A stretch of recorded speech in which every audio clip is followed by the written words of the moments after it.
Welcome back, and I wanted to talk today about change. If someone has come into therapy, that generally means that they want something in their life to change.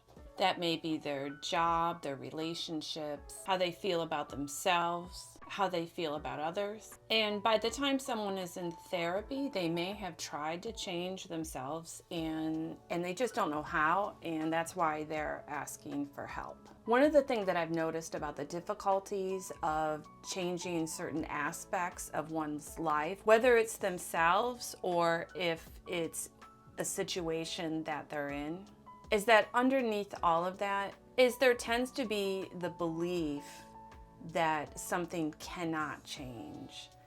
And I'm not talking about circumstances, because clearly we don't have control of the things around us. We only have control of ourselves.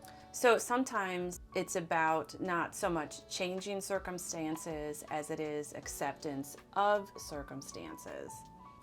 But I'm not talking about that. What I'm talking about is things that are within your control, things about yourself that are possible to change, are within your power to change because they're about you. So going into change, if you have the belief that you cannot change, that this is just the way that you are, a lot of times it's a sense of this is the way it's always been. This is the way I've always been. I don't know any different. And that gives the sense that maybe there's not hope, or there's just no way to change, even if someone's trying to help.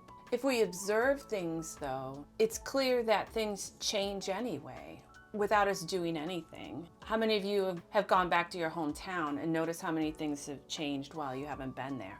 Or maybe you've always lived in your hometown and you see how much has changed since you were a kid. You can look at your children or your grandchildren or your nieces and nephews and see from when they were born into whatever age they are now that they're changing, and they're always changing. All around us, things are always in a state of flux, whether we're aware of it or not. If we look at our own lives from when we were children and the things we were interested in, the things that bothered us, the things that didn't bother us, and then look as we go through different stages of life and what's important to us and what isn't changes. What we're able to do and what we can't changes. The way we look changes. Going with the way that we look, you look in the mirror and it can be like you don't recognize yourself sometimes, right? Like you still see yourself as that young person, but then you look in the mirror and you see someone else. You see a parent that you look more like, or a grandparent that you look more like, or an aunt or an uncle. And so there's something internal, something constant that can make it seem like things are remaining the same. It's a certain kind of sense of self. And this sense of self is important for us to have continuity, to have history. It's tied into having memory, and it allows us to plan. It allows us to learn. In fact, not being connected with the sense of self can actually cause a number of issues. And those issues we can talk about in a different video. The sense of self though, especially if it's something that's been a constant, such as a belief that is based on a thinking error, and a thinking error is basically just a mistake in our judgment, usually related to not having enough information about something. With that continuous sense of self, if you've had a belief about yourself for a long time, you may think that there is no way to have it different, just like you've always had the sense of self. In reality though, just like everything else around you, your beliefs, your thoughts, just like your thoughts about things that you liked when you were a kid and what you like now might be different. A food that you liked before you don't like anymore, it's now different. Or a style of clothing that you thought at one point wasn't very nice and now you like it. It can be different. Your thoughts about yourself can be the same thing. Is you can change a belief that you don't have access to this thing, maybe more choices in your life, a different kind of job, a different way of looking at things.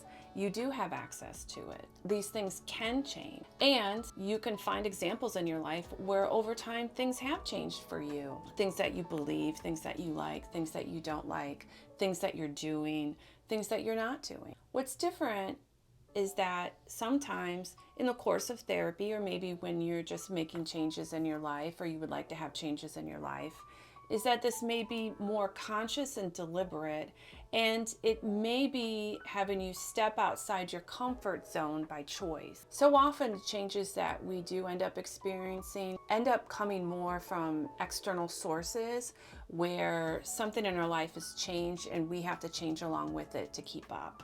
A lot of times those can be unpleasant, and so we can view change as something uncomfortable or unpleasant when in fact we don't have to.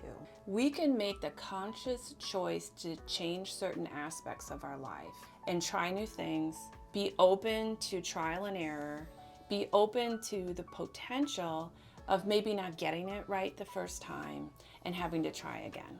This may take persistence, this may take some courage, which is just action despite fear.